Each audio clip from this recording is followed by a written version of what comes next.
weaving in ends in double knitting.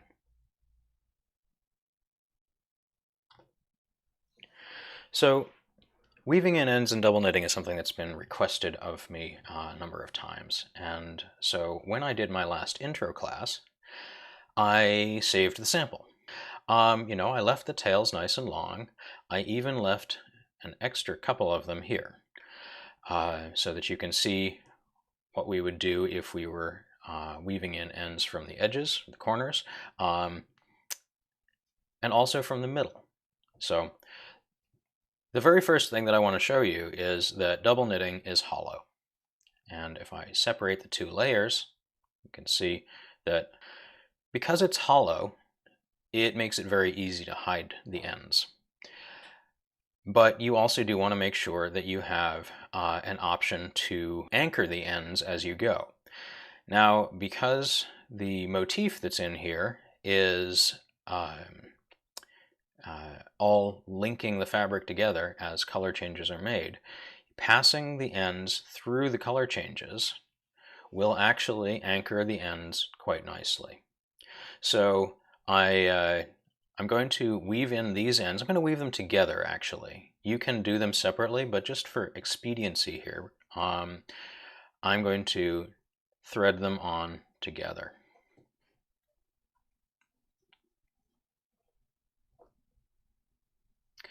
And I'm going to pass them into the body of the work as close to where they came out as possible. And I'm going to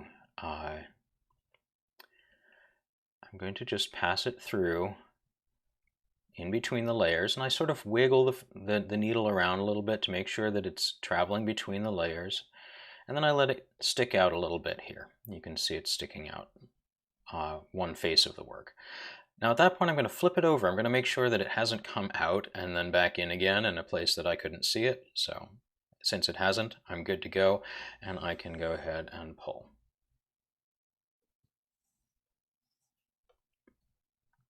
Now, the first thing that you'll notice is that when you do that, it's going to sort of pull in here the corner. So just give the corner a little tug so that it's not distorted too badly. Note that my needle is still, or my yarn is still going through this needle, so I'm going to now go back in a different direction.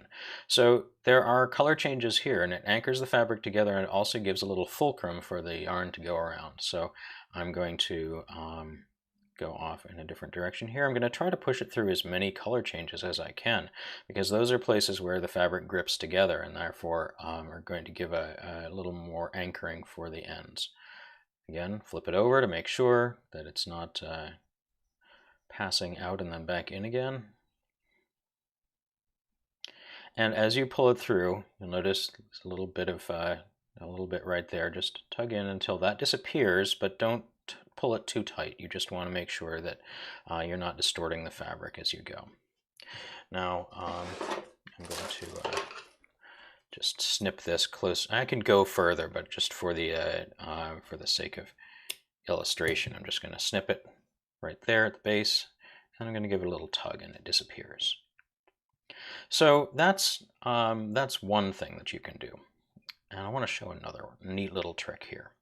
So if you have two ends that have, say you're joining a skein or joining two skeins, maybe there was a break, maybe you actually finished up a skein and added in a second. If you don't end up doing that along the edge, or if you're doing it in the round where there are no edges, you're going to end up with two ends coming out of the same hole in the same location. And generally the way I like to do that is the yarn that I was using on this side comes out this side, comes out on the other layer. So as you can see right now, if I separate them, they're separate. They're not actually connected to each other. So the first thing I'm going to do is I'm going to tie a little overhand knot in them. This is not a serious knot, it's just a little knot. And I'm just going to tie that so that it goes down to the back side of the other layer. And you want to just tug that until the knot goes down, but doesn't distort the fabric in any way here. So once that's done, you can take one of these and repeat the process that I just showed you. But there's another little trick here, another little thing that you can do. Note that I've got a mistake here. I've got a this flower's leaf has an extra color change here. Now I'm working right now with color A, my light color. This is also a color A stitch, but on the other side there's a color B. So I can fix the color B at the very least, and I can use this end of the color B to fix the color A stitch with a duplicate stitch. This is another great thing to do to anchor in an end, because a duplicate stitch is a very good way to anchor in an end, and it fixes a mistake if you have one. So the first thing I'm going to do is I'm going to get this going through the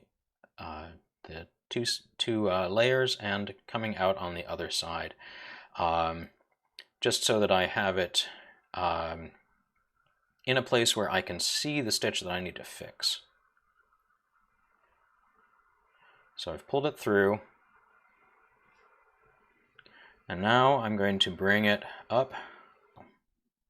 We're going to go to here, like that. So where the stitch begins, and then we're just going to do a little duplicate stitch to hide the mistake that I made. I made this mistake on purpose just so that I could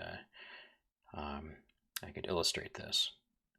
But once you've gone around that stitch, you repeat the process of checking to make sure your end is not coming out and then going back in again on the other side, and then there we go. So this has gone from roughly here to here, gotten looped around to hide a mistake stitch, and then it's gone back inside through some color changes and back out again. At this point I can give it a snip. Oop. These are not my best fabric scissors. There we go. So there we are. I'm not going to continue this. You can imagine the other ends being woven in, but you have seen now ends being woven in from the corner. The same general idea happens if the ends are along the edge. You just want to make sure that they go in roughly where they came out and weave them through. You can also weave them around if you want. Rather than going zigzag through, you can go like this. You've got a number of different paths that you can use, but the important thing to remember is double knitting is hollow. Ends can be hidden easily by simply tucking them inside the work. And once they've done enough inside, they can be snipped, and then you tug the work and it'll pull them inside, never to be seen again. If you have grippy yarn that is largely animal fiber, not superwash, you will have a better time of, or an easier time of doing that, because it will sort of felt to itself. If your yarn is not as grippy, you might need to do more zigzagging or looping through, in which case you might want to have longer tails. So, so there we go. That's weaving in ends in double knitting. Hopefully that will help you with your finishing. This has been Alistair Postquin for Fallingblog Designs.